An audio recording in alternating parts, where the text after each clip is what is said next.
intellectually, but in your experience, that although the objects of experience are all limited, that in which experience arises itself has no limits.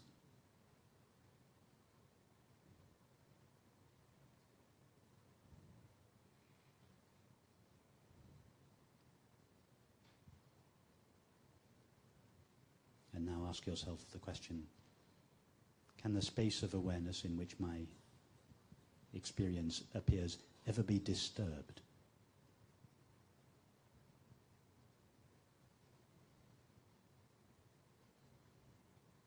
It's like asking, could the space of this room, the physical space of this room, ever be disturbed by anything that took place within it?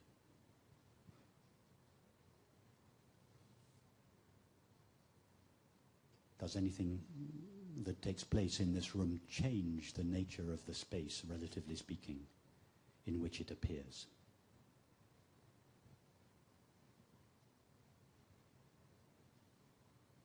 Is the space in this room in a different condition now than it was in yesterday or last year or 10 years ago or 100 years ago? Or is it in exactly the same condition?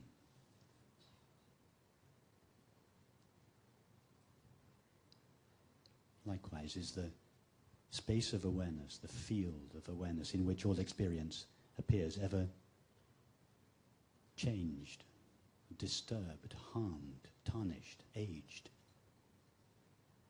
by experience, or is it always in the same pristine condition?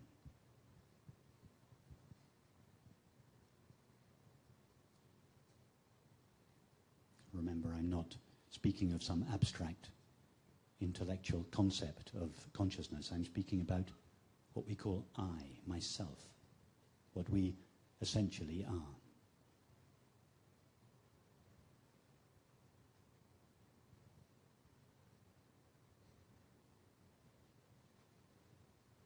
Is what we essentially are ever disturbed by experience? Is it ever aged or harmed or tarnished by experience?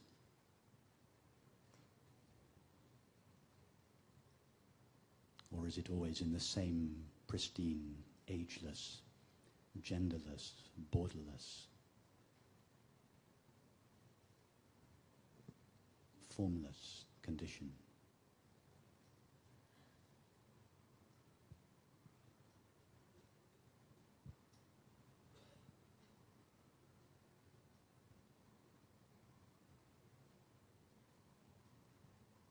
See in this way that what you essentially are cannot be disturbed.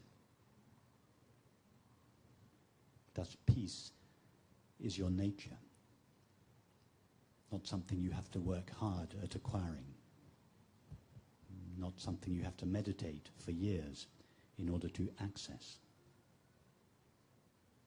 Peace is our nature prior to and independent of all experience. It can only be recognized, it cannot be acquired.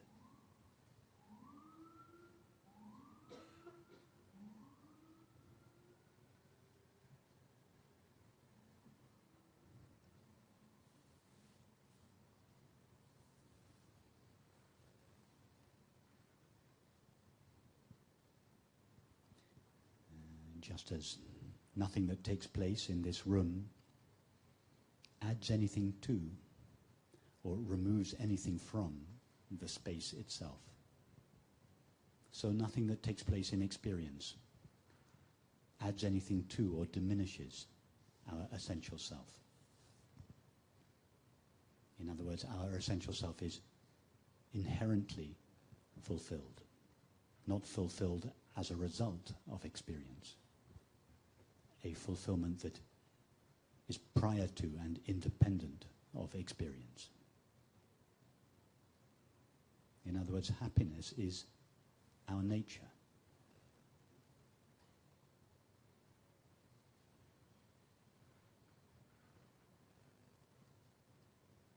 And is not dependent upon what is or is not taking place in experience. In other words, the peace and happiness for which all people long, can be found simply by knowing ourselves as we truly are, independent of the content of our mind, body, or world.